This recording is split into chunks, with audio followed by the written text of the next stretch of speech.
Oui, bonjour à tous. Je suis ravi de vous accueillir ce soir pour cette première session de networking du pôle d'excellence Bretagne sous une forme un peu originale puisque il y a à la fois un networking ouvert à tous sous la forme d'un webinar monté avec Riskintel, puis en présentiel pour les membres du PEC de l'échange suivi d'un cocktail. Pour ceux qui ne le connaissent pas, le PEC, c'est une association fondée par la région Bretagne et le ministère des Armées dans les années 2014. C'est un peu un catalyseur de projets et d'innovation qui organise la porosité entre l'écosystème interne du ministère des Armées et l'écosystème extérieur. Son ADN est à la fois régalien, puisqu'il le prend à la source du ministère des Armées, mais aussi très régional, puisqu'il est ancré dans un territoire, ce territoire étant la Bretagne. Et dernier point, c'est ce qui permet d'adresser l'Europe, puisqu'en Europe, vous avez une cyber des nations, mais aussi une cyber des régions. Donc, c'est cette originalité-là qui fait le pôle d'excellence. Le pôle est au service du bien commun depuis le début. Il est au service de la posture nationale de cybersécurité. C'est pour ça qu'il rallie le campus national et la vocation dans ce campus de contribuer aux travaux les plus régaliens. Le PEC, c'est aussi aujourd'hui toute une série de nouvelles entreprises qui reviennent, toutes issues de la French Tech, comme OVH, WeFirst, Tetris, Arfang, Glim, GetWatcher, Farmine et Zeri. Je m'arrête là. Aujourd'hui, c'est environ 50 participants et bientôt 85, avec un gros tiers représenté par quasiment la moitié représenté par des écoles et des instituts de recherche, plus une série d'entreprises. L'objectif, c'est pas pour cette association n'est pas de grandir, mais de rassembler autour de lui, autour d'elle, tous ceux qui ont un ADN régalien, donc et s'intéresser au développement de ses membres et à accompagner tous ses membres, du moins de la start-up jusqu'à la rentrée en bourse. Et je pense que je vais passer la parole à Yasmine qui nous anime la table ronde, qui va vous présenter les différents participants. Merci beaucoup. Bonsoir à tous. Merci de nous avoir rejoints déjà pour ceux qui sont en présentiel, mais également merci à tous ceux qui nous ont rejoints à distance. Aujourd'hui, on va ouvrir cette première session des pépites du PEC. L'objectif, c'est de donner la parole justement aux membres du PEC. Le sujet de ce soir, c'est de l'incubation à l'entrée en bourse. Je propose déjà de faire un tour de table et puis de vous présenter, de présenter vos sociétés respectives et vos activités. Est-ce qu'on m'entend? Oui. Bonsoir à toutes. Bonsoir à tous. Donc Yann Talot-Clochard de la société SecurIC. Donc je suis responsable du marketing de SecurIC et également en charge de l'Asie du Nord, en particulier du Japon. Donc SecurIC, c'est une société française, bretonne. Donc on a notre siège social à Rennes et notre antenne à Paris. On est spécialiste de la cybersécurité embarquée. Donc pour faire simple, on sécurise les objets connectés vis-à-vis de diverses menaces cyber. Voilà. Bon, je continue le tour de table. Bonsoir à toutes, bonsoir à tous. Je suis Jean-Luc Gibernon de la société Soprasteria, en charge du développement des activités cyber du groupe Soprasteria. Et je suis également vice-président du PEC, du pôle d'excellence cyber, pour le développement économique. Au Soprasteria, je ne vais pas présenter, on est un groupe 45 000 personnes, entreprise de services numériques française, la moitié des effectifs en France. On a environ 1000 personnes en cyber en Europe et la moitié, donc 500 personnes à peu près en France. Bonjour, je m'appelle Frédéric Grelot. Je suis un des 4 cofondateurs de la très jeune start-up Glimpse, fondée il y a maintenant tout juste un petit peu plus de 2 ans. Nous sommes 4 anciens du ministère des Armées, donc avec effectivement un peu une ADN dans ce milieu-là. Et concrètement, chez Glimpse, nous avons créé en fait cette start-up sur la base, au départ, d'une technologie, on va dire, d'identification de code par deep learning, de code informatique, qu'on utilise ensuite pour 2 produits. Un produit d'aide pour les analystes qui font de l'analyse de code informatique, donc le métier qu'on faisait finalement, nous, quand on était à la DGA avant. Et un deuxième produit beaucoup plus, j'ai presque envie de dire, grand public, de détection et d'analyse de code informatique malveillant notamment, donc pour aider à la sécurisation des infrastructures, des entreprises, des messageries, etc. Bonsoir à toutes et bonsoir à tous. Je suis Michel Paulin, je suis le directeur général d'OVH Cloud. Donc OVH Cloud est un opérateur de cloud, comme son nom l'indique. Si vous avez dit qu'on faisait autre chose, ce serait malhonnête. Et donc nous sommes un opérateur qui fournit des clouds privés, publics, d'infrastructures de PaaS à travers le monde. Nous avons 33 data centers, nous sommes présents sur 4 continents. Et c'est un peu dans la connotation du thème. Nous sommes historiquement une des premières licornes françaises et nous avons fait une introduction en bourse il y a maintenant un peu plus d'un mois. Voilà, donc on essaiera de témoigner sur ce que c'est que de commencer il y a quelques années, tout seul à Roubaix avec Octave dans une cave, et maintenant d'être une société cotée sur la place de Paris. Bonsoir, Stéphane Cléchat. Je suis le fondateur d'une banque d'affaires qui s'appelle Cléchat & Co. Et notre activité consiste en fait à accompagner les sociétés dans leur levée de fonds et dans les opérations d'adossement, donc de fusion-acquisition. On fait ça un peu partout en Europe. On travaille exclusivement avec des sociétés qui opèrent dans le domaine de la tech et en bonne partie pour des sociétés dans le domaine du cyber. Merci beaucoup pour cette présentation. Donc, revenons au cœur du sujet. En juillet 2021, on a triplé le nombre de licornes en France puisque nous sommes passés de 5 à 18 licornes françaises. Autant dire que la tech française se retrouve au centre des investissements internationaux, passant au 3e plan après l'Angleterre et l'Allemagne. Pourquoi la cybersécurité française attire autant les investisseurs? Qu'est-ce qu'on a de plus face à une concurrence internationale? Je commence par vous, Jean-Luc Liberne. Alors, pour lancer le débat, je voudrais d'abord souligner le fait qu'on est dans un moment très favorable. Alors, c'est vrai pour plusieurs raisons. Il y a une sorte d'alignement de planète, pour le résumer. Premièrement, premier constat, les investisseurs sont là. Si vous regardez les montants qui ont été investis dans les startups en France, on va certainement finir l'année 2021 avec un montant de l'ordre de 10 milliards d'euros, ce qui est nettement supérieur au montant de 2020. Donc les investisseurs sont là, les financements sont là. Deuxièmement, la cyber répond à un enjeu de souveraineté numérique qui a à la fois attrait au niveau national, hein, c'est la souveraineté française, également la souveraineté européenne, qui fait que l'État et l'Europe débloquent des budgets très importants en titre de subvention. Pour compléter les investisseurs, les subventions nationales et européennes sont des éléments très importants. Et puis, troisième point dans l'alignement de planète, sont les contrats, les clients. Alors pourquoi? Je ne vais pas rappeler ce lieu commun, mais les menaces cyber explosent. x4, paraît-il, entre 2019 et 2020. Ça se traduit par une vraie prise de conscience, cette fois, des clients qui débloquent des budgets. Avoir la prise de conscience, c'est bien, débloquer les budgets, c'est mieux. Donc on est aussi dans une époque où les clients, les bénéficiaires ont compris qu'ils ont un problème, ont compris qu'ils doivent faire face et compris qu'ils doivent mettre des budgets pour. Donc ce troisième élément dans l'alignement de planète, c'est finalement les contrats. Ça ne sert à rien de développer une entreprise si on se dit qu'il n'y a pas de contrat derrière. Donc aujourd'hui, ces trois éléments sont réunis, ce qui fait qu'aujourd'hui, c'est le bon moment pour investir, c'est le bon moment pour se lancer, et c'est le bon moment pour un entrepreneur, il y en a quelques-uns par ici, hein, de lancer leur projet, de lancer leur future pépite. Merci. Michel Paulin, vous le disiez, hein, vous faites partie justement de ces licornes. Vous en pensez quoi, vous? Je pense effectivement qu'il y a un alignement de planète et qui est assez unique parce qu'il y a beaucoup d'argent, pas cher, et donc il faut en profiter parce qu'on ne sait jamais comment ça va durer.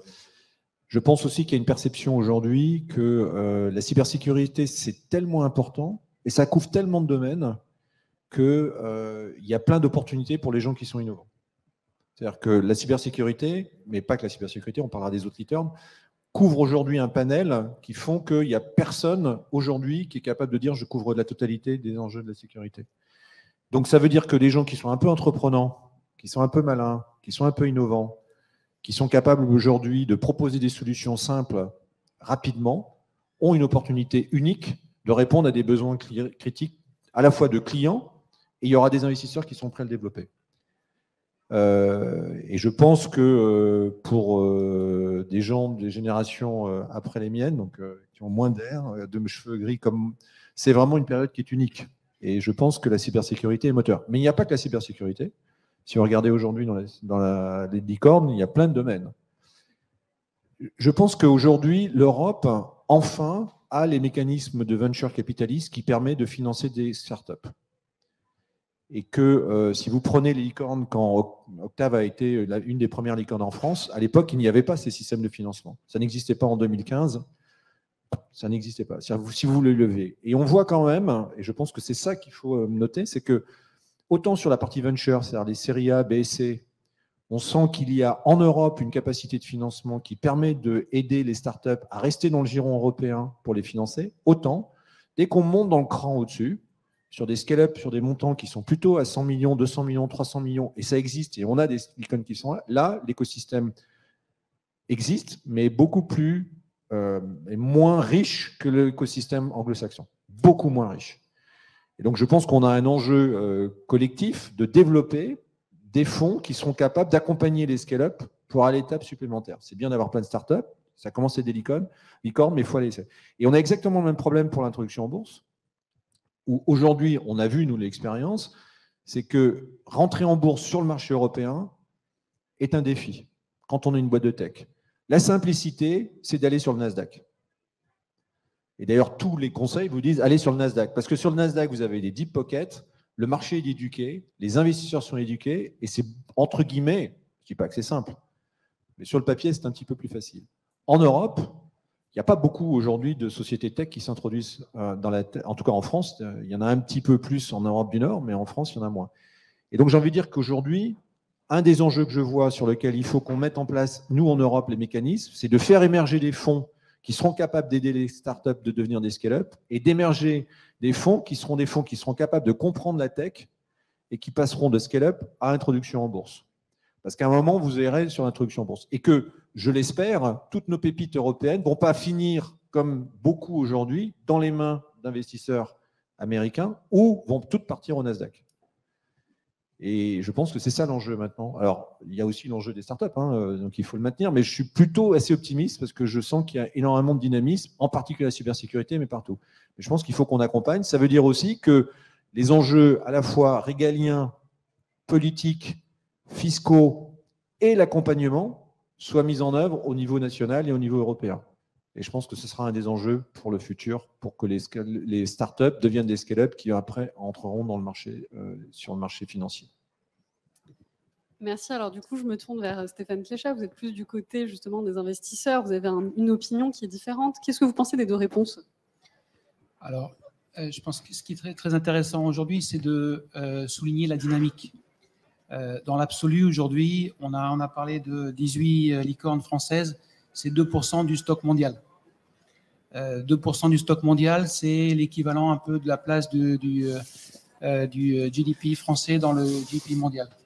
Donc, on a récupéré le retard qui avait été accumulé ces dernières années. Donc, il faut saluer la récupération qui a été effectuée.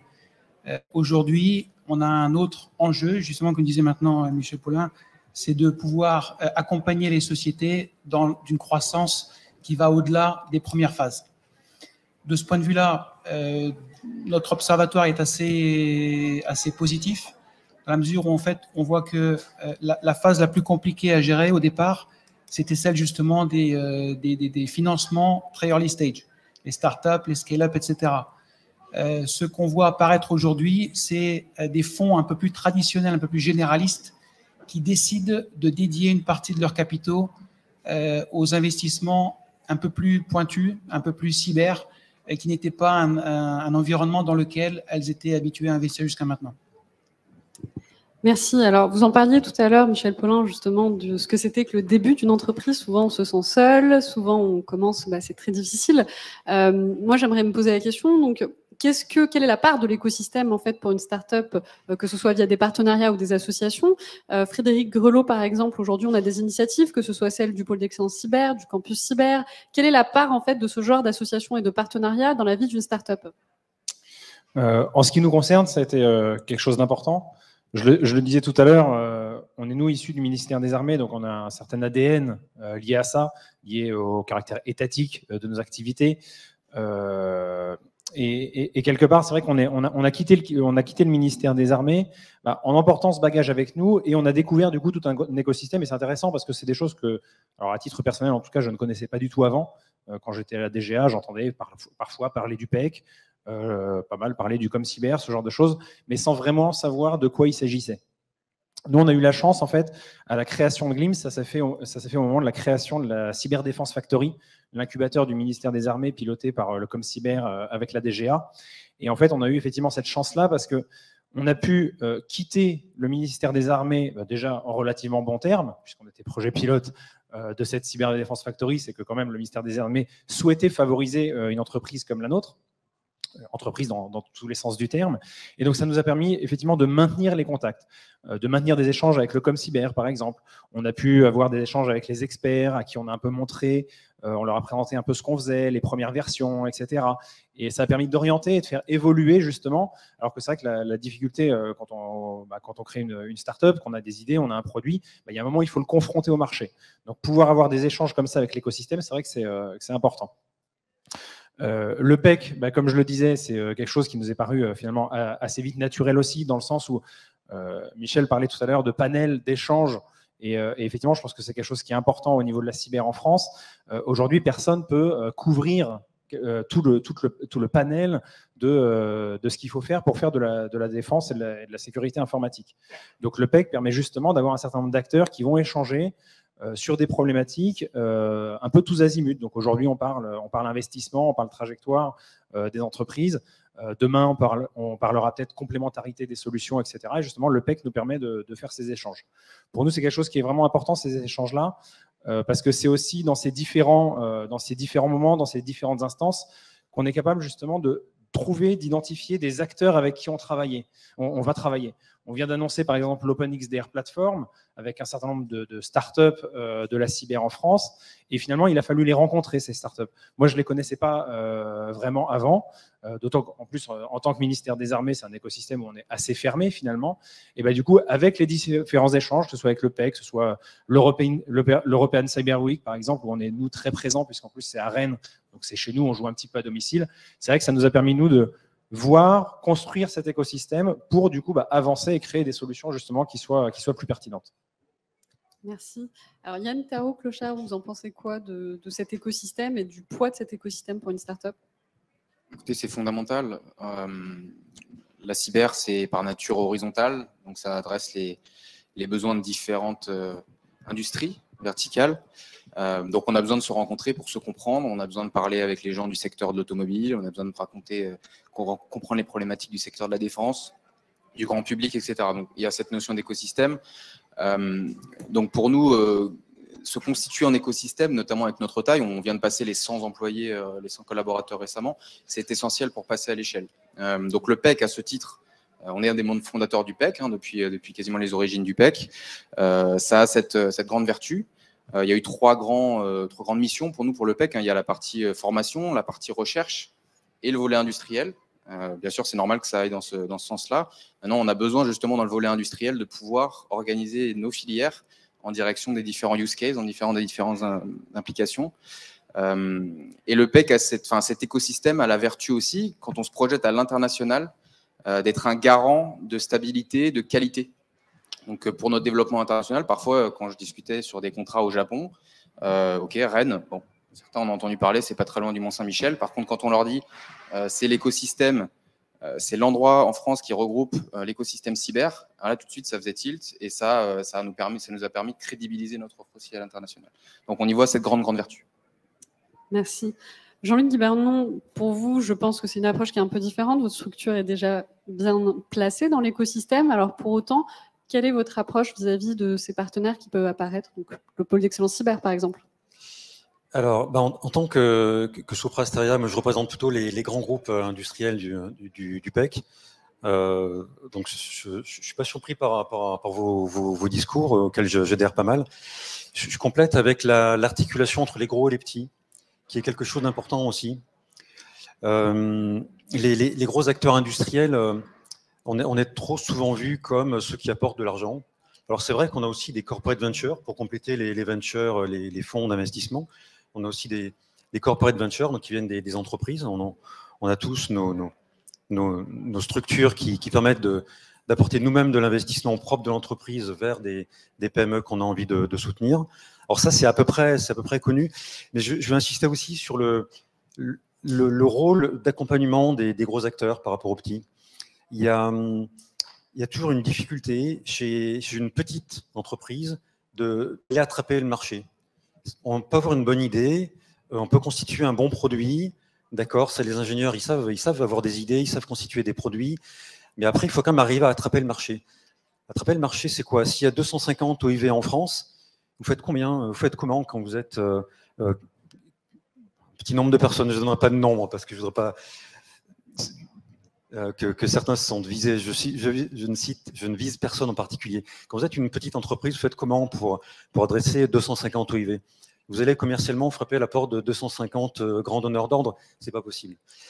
Les grands industriels du PEC servent aussi à ça par rapport aux petits. C'est ouvrir des portes pour aller faire du commerce avec une grande banque, un industriel, tel ou tel ministère. C'est quand même plus facile à travers un gros industriel qui a déjà les contacts, qui connaît déjà les cas d'usage, qui connaît le métier, qui est déjà très intégré dans l'écosystème.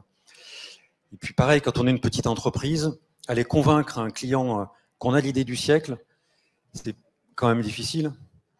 Mais quand il y a un gros, ou quand il y a la marque PEC également, pour dire, mais regardez cette entreprise-là, ils sont tout petits, mais par contre, c'est extrêmement prometteur.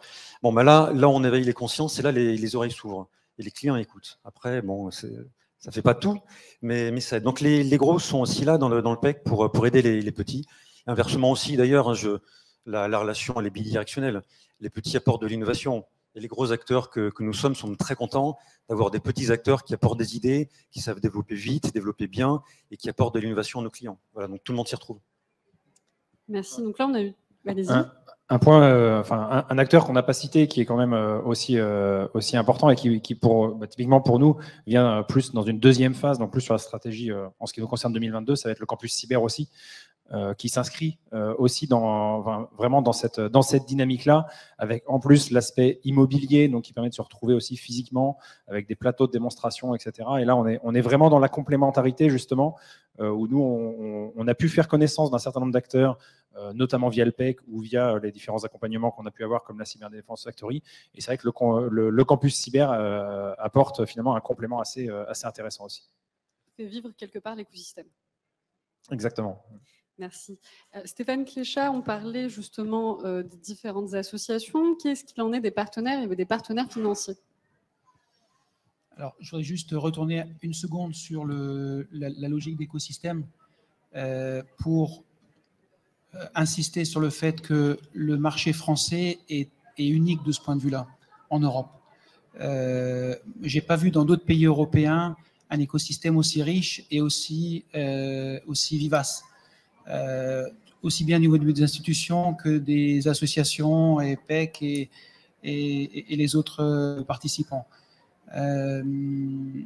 Ça contribue également, évidemment, à la génération d'intérêt de la part des investisseurs, mais je pense que de façon encore plus importante, ça devrait être un moteur pour permettre, et de par également l'existence en France des plus gros opérateurs ESN au niveau européen, de permettre, et c'est le point, je pense, le point juste après, de consentir à ces sociétés qui veulent se développer, d'utiliser des plateformes déjà existantes pour pouvoir opérer à l'international. Merci beaucoup. Alors, se tourner vers l'étranger apparaît parfois comme une position stratégique, en tout cas de croissance. Pour la majorité d'entre vous, vous êtes présents à l'étranger. Je voudrais reprendre l'actualité, donc me tourner vers vous, Yann Tarot. Secure-IC a eu récemment un partenariat avec une agence nord-américaine. Qu'est-ce que vous en pensez justement de ce passage à l'international? Est-ce que c'est une obligation de croissance? Oui, alors on s'est tourné, Secure-IC s'est tourné très très vite vers l'international. C'est là qu'on est allé chercher notre marché. Dès 2012, en fait 2 ans après la création de la boîte, on a ouvert notre première filiale à Singapour en 2012, puis j'ai ouvert Tokyo en 2016, et depuis l'année dernière les États-Unis et la Chine. on est français avant tout, mais on a aussi besoin d'être proche de nos clients et d'aller s'implanter de manière multidomestique. Donc effectivement, on a récemment annoncé un partenariat avec la DARPA, qui est l'agence de défense des États-Unis, qui sont venus nous chercher en fait sur des projets innovants et utiliser nos technologies. Évidemment, l'international, c'est obligatoire pour nous. Donc, une de nos activités principales, c'est de la protection des objets connectés. Donc, c'est des technologies de sécurité qui vont à l'intérieur des semi-conducteurs, des puces électroniques. Donc, forcément, ces fabricants, ils sont à travers le monde, donc on a besoin d'être proche d'eux. En Asie d'abord, et on a fait le choix ensuite d'être aux États-Unis.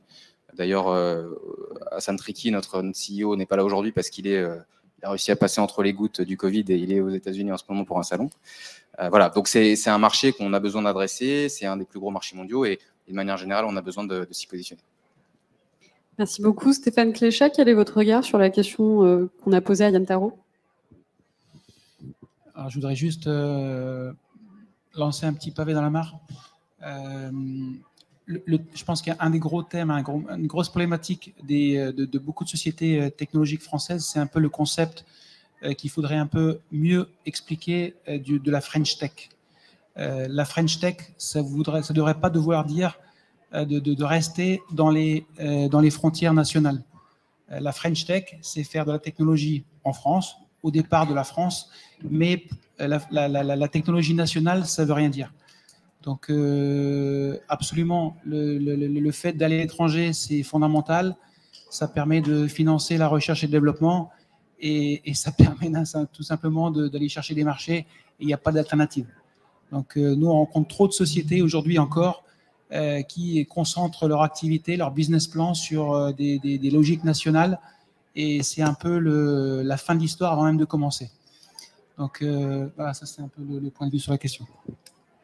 Merci. J'aimerais qu'on parle un petit peu également des financements, puisque c'est une question centrale pour une start-up.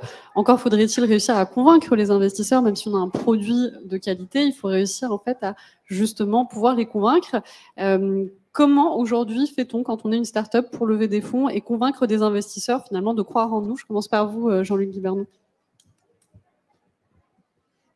Alors, là, je vais répondre à la fois en tant qu'intégrateur et puis investisseur, du coup. Alors, je vais répondre en tant que Sopra Steria, mais c'est vrai aussi pour les autres grands groupes équivalents dans le PEC.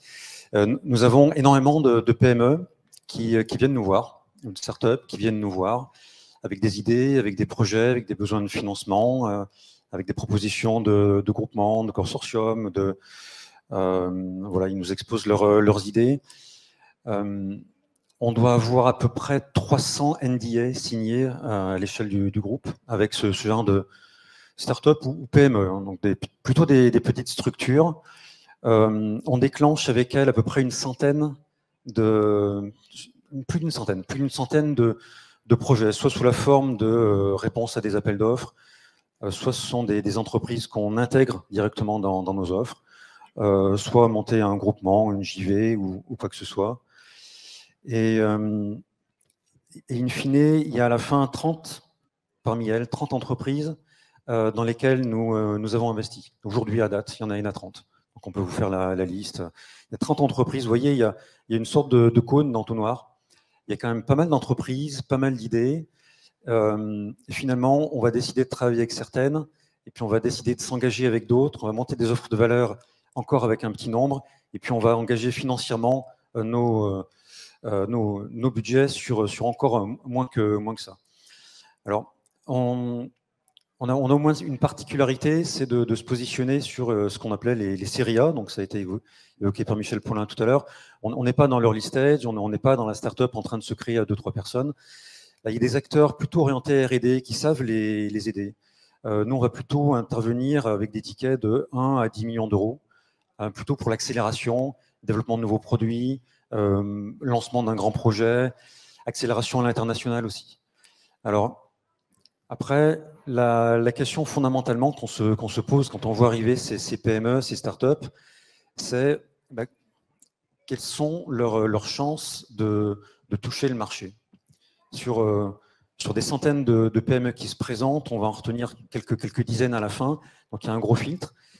quelle est la probabilité pour que cette PME touche le marché? Alors pour ça, c'est tout sauf du doigt mouillé en l'air. On a de vraies méthodes. Et là, pour le coup, on se fait aider d'une PME. Nous, on aime bien les PME.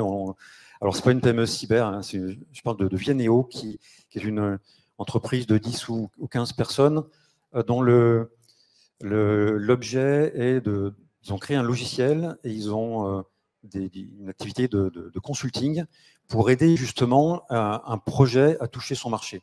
On part d'une idée. Alors, c'est souvent une start-up ou une PME. Ça peut être aussi l'idée dans un grand groupe. On a une idée, voilà. On voudrait investir tant, mais finalement, quelles sont les chances de réussir? Où est-ce qu'on est bien positionné? Où sont les manques? Donc pour ça, on a industrialisé en fait cette étape de j'évalue les chances de réussite du projet et j'évalue la probabilité pour qu'elle touche le marché. Donc c'est de l'idée au marché, c'est vraiment de A à Z. On prend une idée qui est sur un papier, sur un PowerPoint, et est-ce qu'un jour elle ramène du business?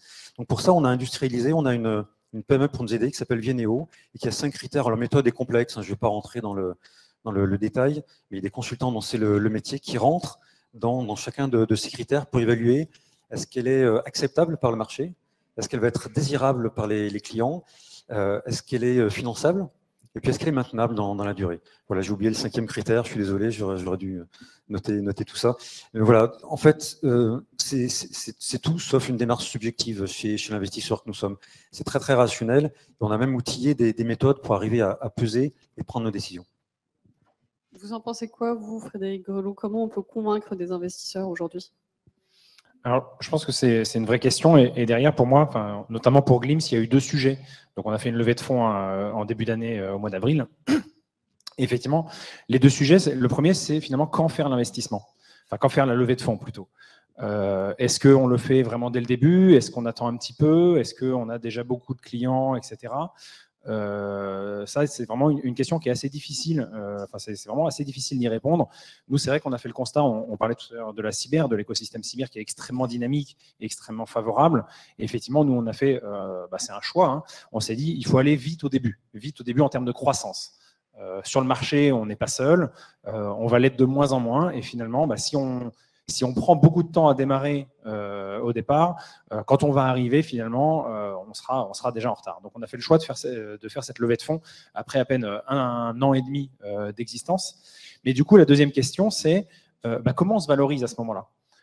Nous, on a eu la chance d'avoir, en fait, au moment où on a créé la startup, on avait déjà, j'ai envie de dire, un MVP, donc une première version, etc., du produit. Mais c'est vrai que sur la phase qui s'en est suivie, l'acquisition de clients, en plus on travaille dans un univers avec des très grands groupes, etc. Donc forcément, au moment où on négocie les termes d'une levée de fonds, on ne va pas avoir les ratios habituels de chiffre d'affaires, etc. Parce que le chiffre d'affaires, il n'est pas nul forcément à ce moment-là, mais il est forcément très faible par rapport à ce qu'on peut attendre souvent quand on fait une levée de fonds.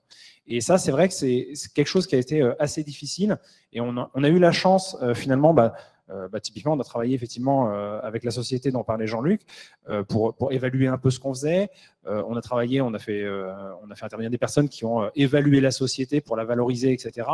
Et tout en prenant en compte l'innovation. Et je pense que c'est un vrai critère qui est assez difficile à évaluer. Jean-Luc parlait de doigt mouillé. Et effectivement, il ne faut pas rentrer dans le doigt mouillé parce que là, c'est forcément prendre un risque qu'on n'arrive même pas à calculer. Mais effectivement, prendre en compte l'innovation dans la valorisation, quand on va essayer de faire un investissement, je pense, dans une startup très early stage, c'est effectivement une question assez complexe à résoudre. Merci, allez-y. Je voudrais répondre de 2 angles. Le premier, c'est effectivement nous en tant que société. Alors c'est vrai qu'on n'a fait qu'une seule série A, enfin Octave a fait une seule série A tout de suite à valorisation 2 milliards. Donc lui, il a fait quand même un track record qui était assez impressionnant puisqu'il a levé 250 millions sur la seule levée. C'est la première augmentation de capital qu'il a fait. Et la deuxième, c'est une IPO. Donc, ce n'est pas le parcours de la majorité des sociétés. Donc, en revanche, je pense que pour convaincre des actionnaires investisseurs pour une IPO, on voit bien que ce n'est pas la même chose que pour les ventures. Et ce n'est pas les mêmes equity stories. C'est pas les mêmes critères, c'est pas les mêmes. Et donc, quelle que soit la scale-up qui envisage d'être en IPO, il faut la préparer. Et ça ne se prépare pas en 3 mois. Ça se prépare en 2 ans. Et donc, il faut être capable d'articuler une equity story, il faut être capable d'articuler une compliance, il faut être capable d'articuler et donc de prouver pour créer une confiance des investisseurs qui vont mettre des tickets qui vont être... alors, nous, on avait une grosse IPO, hein, puisqu'on vaut 4 milliards maintenant, et donc c'est des gros tickets. Donc les investisseurs, ils vont mettre entre 50 et 70 millions d'euros minimum, et certains jusqu'à 100 millions. Donc, il faut créer la confiance. Et ce n'est qu'une question de confiance. Et donc, il faut qu'ils aient confiance, comme quoi ce que vous allez dire, ce n'est pas du bullshit, c'est de la réalité. Et j'ai envie de dire que la conviction vient par la preuve. La preuve de ce que vous avez fait et la preuve de la crédibilité de ce que vous allez faire. Et après, il y a toute la compliance, machin. Alors là, les IPO, devenir public, c'est d'abord ça de papier et ensuite on parle. La deuxième chose, je voudrais le faire de l'angle de... Moi, je participe à des... Enfin, je participais, maintenant je ne le fais plus, mais je participais à des comités d'investissement de venture. Et moi-même, à titre personnel, j'ai investi dans des startups. Je suis tout à fait d'accord sur tous les critères que vous avez évoqués, mais moi, mon premier critère, c'est l'équipe. C'est l'équipe. Et on voit bien qu'il y a 30% des startups qui meurent dans les 2 premières années ou 3 premières années, et une des causes, c'est parce que les fondateurs, parce que l'équipe n'arrive pas à manager sa croissance, ou sa décroissance, ou son pivotement, ou je ne sais pas quoi. Et donc pour moi, c'est une bonne idée avec une mauvaise équipe, ça ne marche pas. Alors une mauvaise idée avec une bonne équipe, en général, ça ne marche pas non plus. Hein, mais une bonne idée avec une mauvaise équipe, ça ne marche pas. Et j'ai envie de dire que l'équipe de fondateurs et la capacité de l'équipe à attirer des talents pour pouvoir scaler, et on le sent dans les pitchs, pour moi, est le critère au-dessus de tout. Au-dessus de tout. Ou alors, il faut que le venture capitaliste ait la capacité de dire « vous n'y arriverez pas, il va vous faire aider ». Et c'est dur de dire à un fondateur, je m'adresse à des... de leur dire « tu n'y arriveras pas, mon gars, il faut que tu te fasses aider ». Parce qu'il y a des moments dans l'histoire d'une entreprise où il faut être capable de prendre l'humilité, même en tant que fondateur, de se dire « ah, ça dépasse mon niveau de compétence ». Et ça, dans les startups, quelle que soit leur histoire, il y a des phases. Et ces phases-là, il faut les traiter. Et si l'équipe n'a pas la capacité en tant qu'actionnaire, et donc en tant que propriétaire de la boîte, de faire le diagnostic, de se dire, bah ouais, à un moment, il va falloir que je trouve un bon directeur marketing, un bon directeur vente, ou je ne sais pas quel est mon niveau de compétence, eh bien, on sent tout de suite que l'équipe, elle n'arrivera pas à scaler. Et donc, c'est-à-dire que la sortie, elle se fera difficilement, ou au moment où il faudra pivoter, elle n'arrivera pas à le faire. Au moment où il faudra qu'elle s'internationalise, elle n'a aucune compétence internationale et elle n'est pas capable de recruter et attirer des bons, elle n'y arrivera pas. Donc pour moi, indépendamment de tout ce qui a été dit qui est rationnel, dans les critères, l'idée, le business plan, le machin, le truc, mon critère, c'était l'équipe. L'équipe. Alors c'est très rassurant parce que ça veut dire qu'on n'a pas dû se tromper. Lorsqu'on a annoncé notre levée de fonds, effectivement, il y a eu un article sur Ouest France avec donc, la levée de fonds Glimpse, et il y avait interview de Quentin Bénard dans Days Capital Partners, et le titre de l'article, c'était « Le premier critère, c'est l'équipe ». Donc ça va, on a misé nous aussi sur le bon cheval. Alors, ça tombe bien, on va rebondir justement sur cet aspect d'équipe, mais surtout de recrutement. Sopra Steria a eu des résultats excellents pour le dernier trimestre 2021. C'est également concomitant avec un fort recrutement, puisque vous avez recruté 3710 collaborateurs cette année. Alors, selon vous, est-ce que le recrutement massif est une stratégie de dynamique pour la croissance ? Alors, recrutement massif, quand on est un grand groupe, c'est un passage obligé. Et en fait, on appelle ça la guerre des talents. On s'arrache les bonnes personnes. L'équipe, oui, c'est le critère numéro 0. On l'oublie parfois tellement il est évident, mais on oublie d'en parler tellement il est évident. C'est le tout premier critère. Je n'ai plus le chiffre que vous citez, mais on peut aussi citer d'autres chiffres de PME. J'ai un nom en tête, mais que je ne citerai pas, mais que vous reconnaîtrez peut-être, d'une PME à Bordeaux qui cherchait un investissement il y a un an et demi environ, et que je voyais leur chiffre de croissance et ils prévoyaient de faire x3 sur les effectifs, c'est colossal. Ils y sont arrivés. Donc comme quoi, on y arrive quand même. C'est la guerre des talents qui fait qu'on s'arrache les bonnes personnes, les meilleures compétences les uns et les autres. Bon, vous l'avez reconnu, cette PME bordelaise. Je pense que Glimpse aussi, qui est à cette table, réussit aussi sa guerre des talents. Je vois la courbe de croissance des effectifs. En fait, moi, ce que je dis parfois aux PME, c'est qu'il vaut mieux avoir moins de projets, moins d'idées, mais mettez-vous en capacité de les réussir. Et si vous êtes capable de recruter 20 ou 100 personnes, je ne sais pas quel est votre objectif, je ne sais pas quelle est la capacité qu'ont vos armées de recruteurs, vos services RH, mais il vaut mieux mettre dans sa feuille de route projet, produit d'entreprise, quelque chose qui est accessible d'un point de vue RH. On voit des entreprises en difficulté parce qu'elles n'arrivent pas à recruter. Elles ont de très beaux projets, elles ont trouvé des investisseurs, elles ont convaincu des clients. Ah oui, mais j'ai besoin de 20 personnes et franchement, je ne les trouve pas. Voilà. Donc certains en sont là. Donc c'est un peu le nerf de la guerre, on appelle ça la guerre des talents dans le domaine. C'est vrai dans la cyber, c'est vrai d'une manière très générale dans tout le numérique. Je me permets de rebondir parce que je pense qu'il y a plus aujourd'hui d'accès au capital que de talent. C'est-à-dire que le facteur réducteur aujourd'hui que nous avons en société de tech, c'est les people, mondial. C'est pas français, hein, c'est mondial. C'est mondial. Si vous allez, nous on est présent en Inde, on est présent aux États-Unis, on est présent au Canada, on est présent à Singapour, on est présent bien sûr en Europe, on est présent en Australie, partout, on a un vrai défi d'aller recruter et de trouver des talents, des gens compétents qui sont capables de répondre aux choses. Nous, on recrute à peu près 100 personnes par mois. On va passer à 150 par mois. Et je voudrais rajouter quelque chose parce qu'il y a le recrutement, et pour moi, il est tout aussi important de réussir l'onboarding. C'est-à-dire qu'il ne faut pas recruter n'importe quoi, n'importe comment. Parce que si vous avez une vraie culture d'entreprise et que vous voulez la maintenir et que vous êtes en très forte accélération et que du jour au lendemain, vous triplez vos effectifs et que les gens ne sont pas onboardés et ne sont pas capables de garder la culture que vous voulez mener, vous allez avoir un problème de croissance. Et c'est difficile pour des startups parce que vous allez passer 10 à 30, de 30 à 100, de 100 à 200. Et comment vous allez être capable de faire ce scale sans vous dénaturer par rapport à votre projet d'entreprise? Et donc, je pense et pour nous, c'était un vrai défi. C'est-à-dire que globalement, on recrute à peu près entre 1000 et 1500 maintenant et on va passer à 2000 personnes par an. Donc, on va fortement augmenter et renouveler l'ensemble des compétences que l'on a au niveau mondial, avec des gens à Singapour, des gens à Canada. Et comment vous allez faire en sorte que ces gens-là soient unis par un projet qui n'est pas uniquement un projet de mercenaires d'argent?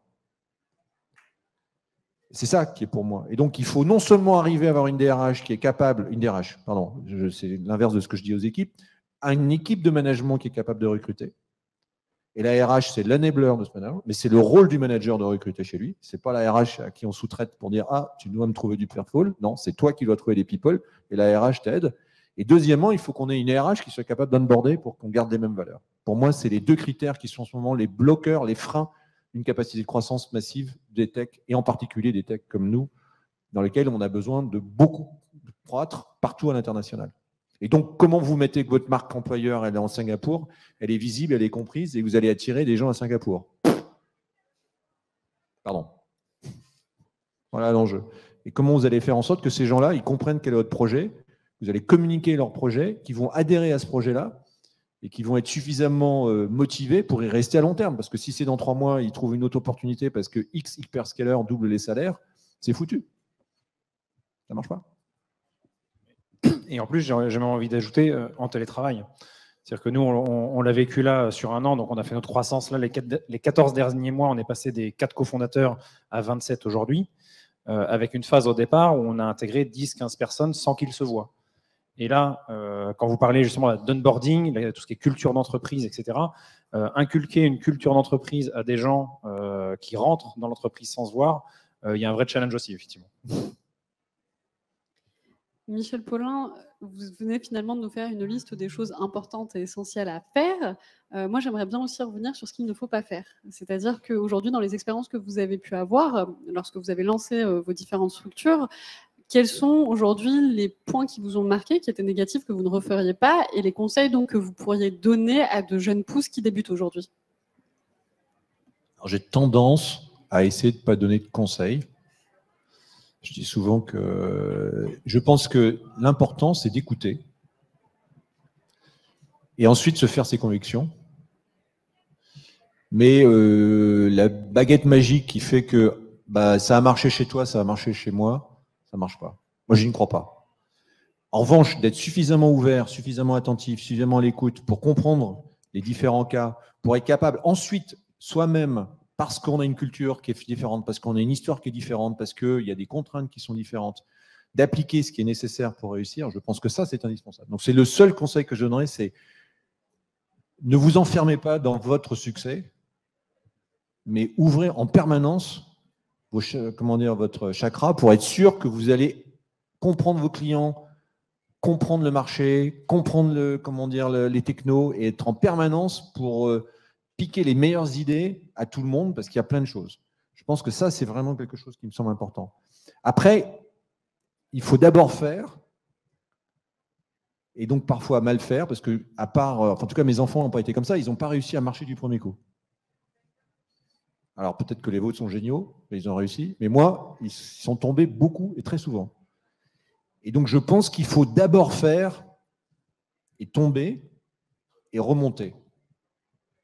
Et je pense que souvent, on est, alors surtout les Français, hein, là c'est les héritages de nos formations, on va au mieux. Et le mieux est l'ennemi du bien. Et avant de faire mieux, il faut faire. Il faut d'abord faire. Et quand on a fait, on peut faire mieux. Et donc, le seul, entre guillemets, là aussi, conseil que je pourrais donner, c'est faites, osez, tentez, merdez, réapprenez, recommencez. Et il faut aller vite dans ce cycle-là. Parce que si vous regardez, il n'y a pas de recette magique.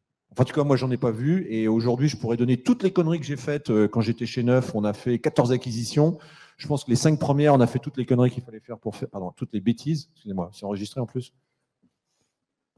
Donc, toutes les bêtises qu'il fallait faire, on les a faites par le book. La 6e, on avait fait un peu moins. La 7e, on en a fait un peu plus. Et puis, quand on a racheté CGTEL, ça faisait 1 milliard d'euros. On en a fait beaucoup, beaucoup, beaucoup moins. Mais les premières, on en a fait. Et ça ne nous a pas empêché de les faire. Donc, il faut faire. Et après, on fait mieux. Merci beaucoup, Michel Paulin. Yann Tarot-Clochard, vous en pensez quoi? Est-ce que vous avez des conseils ou des expériences, en fait, des retours d'expérience? Alors, donc une des particularités de Secure-IC, c'est qu'on a bootstrappé depuis le début, donc on n'a pas de financement extérieur, et pourtant on est présent dans des millions et des millions d'objets connectés désormais, dans des smartphones, peut-être que vous en avez, dans les ordinateurs portables, dans des voitures connectées, etc.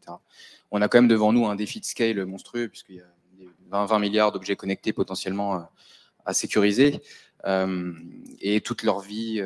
toute leur utilisation à sécuriser. Maintenant, voilà, vivre comme ça en bootstrap, ça permet de se rendre compte de la valeur d'un contrat, de la valeur de réussir à convaincre un client.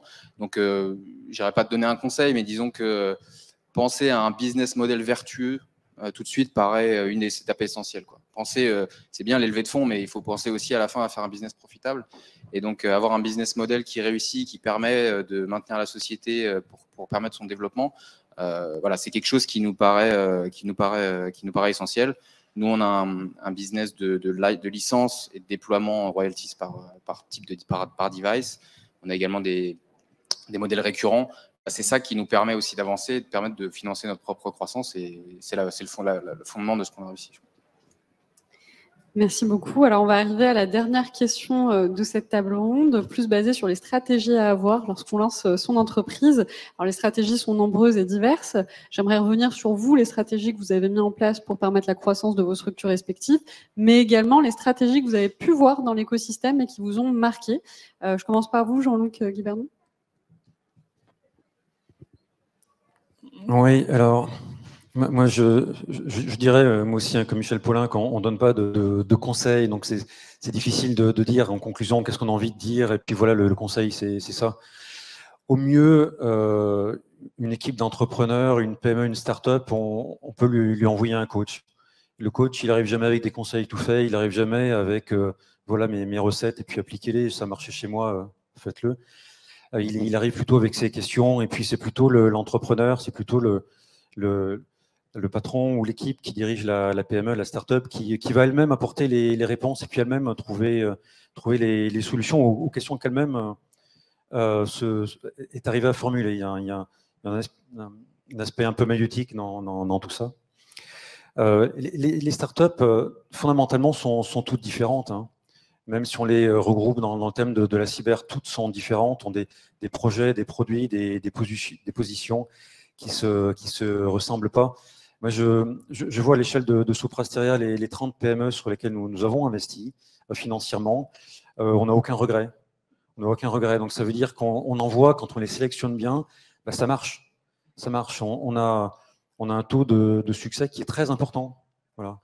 Donc, c'est plutôt, puis je vais revenir du coup à ce que je disais en intro au tout début de la conférence, avec l'alignement de planètes.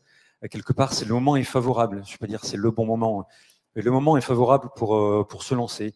Et quand je vois les investissements qu'on fait aujourd'hui sur des PME, des startups dans notre environnement numérique, y compris cyber, mais pas que, hein, tout le numérique, moi, je suis plutôt optimiste.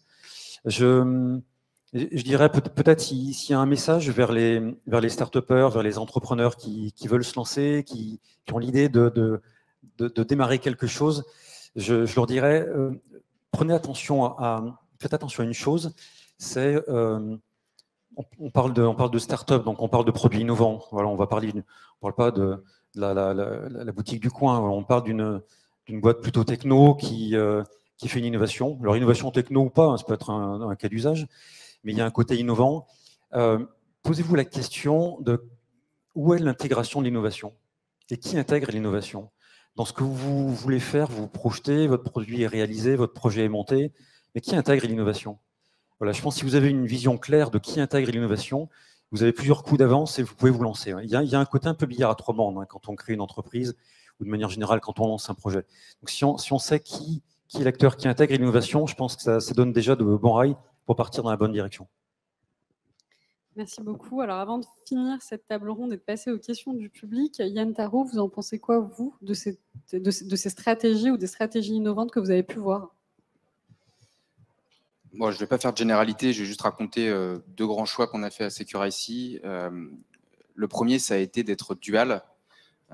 Et donc ça nous ramène au point des clients, mais très vite, d'essayer de comprendre quel va être l'usage, à la fois dans un domaine défense et un domaine grand public. Enfin, quand je dis grand public, c'est par industrie verticale. Donc ça a été un des premiers points qu'on a mis en place très vite. Et aujourd'hui, c'est notre défi, c'est réussir à répondre à ces besoins-là. Donc penser usage, c'est la première chose. Et deuxième point, l'international, dans le sens où on a fait le choix tout de suite d'aller à l'international, mais vers l'Est. Alors que la logique de la Silicon Valley apparaît évidente quand on fait la sécurité intégrée aux semi-conducteurs. Et pourtant, on a fait le choix inverse et grand bien nous en a pris en fait, parce que c'est là qu'on a réussi à s'étendre. Donc, déjà, son marché n'est pas forcément son marché domestique et son marché à l'international n'est pas aussi celui qui paraît évident. Donc, c'est aussi avoir cette réflexion de savoir qu'est-ce qui paraît plausible, mais en même temps réalisable. On parlait de réussir à faire. Rentrer en Silicon Valley, c'est un ticket beaucoup plus important qu'à l'époque rentrer en Asie. Et donc, voilà, il faut aussi penser comme ça. Merci pour vos réponses. Alors, je vous propose de se tourner vers les questions des internautes, puis également les questions de la salle si vous en avez. Alors, une première question a été posée par Jean-Marc. Pour reprendre les propos de Michel Paulin, n'y aurait-il pas une trop grande inertie, voire une frilosité des investisseurs en Europe vis-à-vis des moyens aux États-Unis, entre autres? Comment pourrait-on retenir nos pépites? Je ne sais pas s'il y a une frilosité, pour être tout à fait honnête. Je n'ai pas les chiffres, peut-être que vous pourriez avoir plus de chiffres sur la frilosité. Je ne pense pas. Je pense qu'il faut faire un constat, c'est que, comme beaucoup d'endroits, les poches sont moins profondes. Les poches sont moins profondes. Donc, il faut à un moment... et c'est pour ça que je pense que c'est un débat européen, et pas un débat français. L'Europe pourrait, si l'écosystème européen fonctionnait bien, et on voit bien que l'écosystème français est parti, mais... Même si on est derrière les Allemands et derrière les Anglais, alors même l'Angleterre, je la mets dans l'Europe, mais même si c'est peut-être, comment dire, un peu osé de dire ça, mais je pense qu'il n'y a pas la même dynamisme en Allemagne sur des fonds qui sont des fonds venture allemands. C'est-à-dire qu'une grande partie des startups aujourd'hui allemandes, elles sont essentiellement financées par des fonds anglo-saxons. La France s'est dotée d'un certain nombre de fonds européens qui sont capables de le faire. Il y en a un peu dans l'Europe du Nord. Donc je pense que ce n'est pas une question de frilosité. C'est une question, il faut mettre en place les mécanismes. Moi, je défends aujourd'hui que l'écosystème chinois, l'écosystème coréen, l'écosystème américain ont, il y a 15 ans, mis en place les mécanismes structurants qui ont permis de faire qu'il y ait des champions tech. Et que l'Europe a été incapable de le faire. Elle a été incapable de le faire parce qu'il n'y avait pas de vision politique, et là je parle des politiciens, des grands groupes, sur ce que c'est qu'un écosystème tech. Et pour moi, il y a 4 facteurs de succès d'un écosystème que les Coréens ont réussi à faire. Alors ça prouve que même quand on est un plus petit pays. Le premier, c'est un État qui est visionnaire, qui est exemplaire dans la réglementation et qui est exemplaire dans la commande, alors en particulier dans la cyber, si l'État français et l'Europe n'est pas capable de commander à ces sociétés, elle n'y arrivera pas. Les États-Unis, on sait, alors si je prends le cloud, que les premières commandes des grands hyperscalers, elles venaient de l'État américain. Et en Chine, j'en parle même pas parce que c'est étatisé, donc c'est mécanique. En Europe, si je prends OVH Cloud a eu zéro investissement fait par l'État ou par l'Europe dans son financement. Et on commence à avoir des commandes de l'État, mais on n'a certainement pas eu des commandes de l'État quand le Public Cloud a été lancé. Le deuxième, donc, c'est une réglementation. Des bonnes réglementations fiscales, de protection, etc. Le deuxième critère, c'est la R&D. C'est la capacité de créer un écosystème de R&D avec les grandes universités, les grands centres de recherche, la recherche publique, la recherche privée. Et on voit qu'un Stanford avec une NASA, avec un machin, un truc, il crée énormément d'écosystèmes extrêmement vertueux pour créer des startups, pour les scaler, pour les aider, pour avoir des idées, pour avoir des subventions, etc. En Europe, ça commence et ça bouge. Mais aujourd'hui, est-ce que, et j'en ai discuté avec les gens du CEA, de l'INRIA, si je prends les institutions parapubliques, est-ce qu'aujourd'hui, on a les grandes universités européennes, et j'en parlerai après, les grandes écoles? Non, on n'a pas ça. Qui privilégient l'écosystème local. Le troisième, c'est les financements, on en a parlé, les startups, les scale-up et les capacités d'accéder au marché type grand compte. Et là, je ne pense pas qu'il y a eu beaucoup de choses qui ont été faites et ça va beaucoup mieux. Et le dernier, c'est la formation. Je pense que là encore, il y a 15 ans, l'Europe et la France ont loupé le fait qu'il faut investir massivement dans les universités. C'est un meilleur investissement aujourd'hui que de développer des sciences dures. Et il faut payer les doctorants pour qu'ils arrêtent de partir quand ils font l'intelligence artificielle dans les universités asiatiques ou américaines, parce qu'ils sont mieux payés et parce qu'ils ont les bons projets. Et donc nous, si on est le parent pauvre, comment vous allez retenir les talents? Comment vous allez les faire? Et donc il ne faut pas s'étonner. Donc je pense que l'Europe doit se doter aujourd'hui d'une vision à long terme politique. Les grands groupes doivent aider, les grands, pour créer cet écosystème. Et oui, dans 15 ans, nous aurons des champions.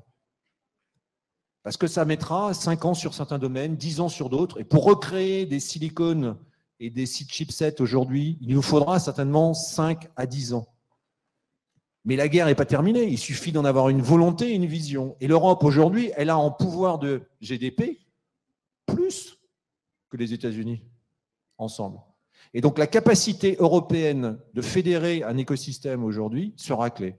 Et je pense que pour moi, l'enjeu de la tech, alors bientôt il y a des élections, devrait être au centre des enjeux politiques comme l'écologie.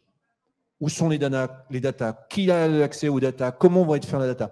Pour moi, c'est aussi important que des mécanismes sociologiques comme l'écologie, l'énergie, la santé, parce qu'une partie de nos emplois et de notre liberté et aussi de nos valeurs de démocratie sont en ce moment jouer si notre capacité d'indépendance n'est pas garantie.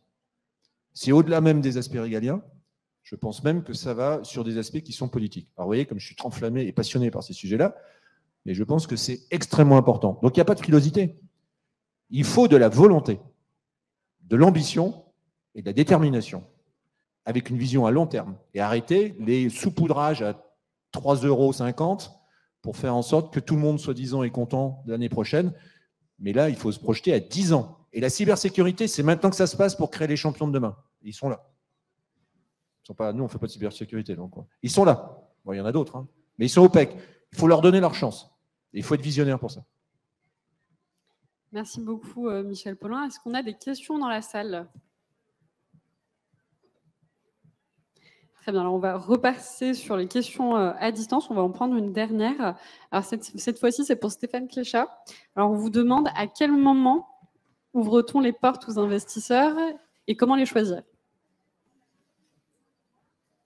Alors, je pense que, comme on disait tout à l'heure, il n'y a pas de réponse unique pour toutes les sociétés. Chaque société a son cycle de vie. Et comme on a vu, des sociétés, on a entendu tout à l'heure le témoignage de Secure-IC, des sociétés qui réussissent très très bien sans même lever de fonds. Donc, il n'y a pas de règle identique pour toutes les sociétés. Je pense, pour reprendre un autre élément que mentionnait tout à l'heure Michel Paulin, il faut du concret. Il faut du concret, il faut, à défaut de chiffre d'affaires, il faut des KPIs qui soient très très solides. Et une chose à ne pas sous-évaluer, surtout dans le contexte dans lequel on se trouve aujourd'hui, avec plus de disponibilité de marché que de capacité en interne pour répondre au marché, c'est justement se mettre dans la capacité de pouvoir y répondre dans le moyen terme. Donc pouvoir investir non seulement d'un point de vue ressources humaines, mais également pour pénétrer les marchés internationaux, la capacité à investir de façon significative du point de vue du marketing. Et ça, c'est également un autre élément qui est sous-évalué très très souvent par beaucoup de sociétés qu'on rencontre.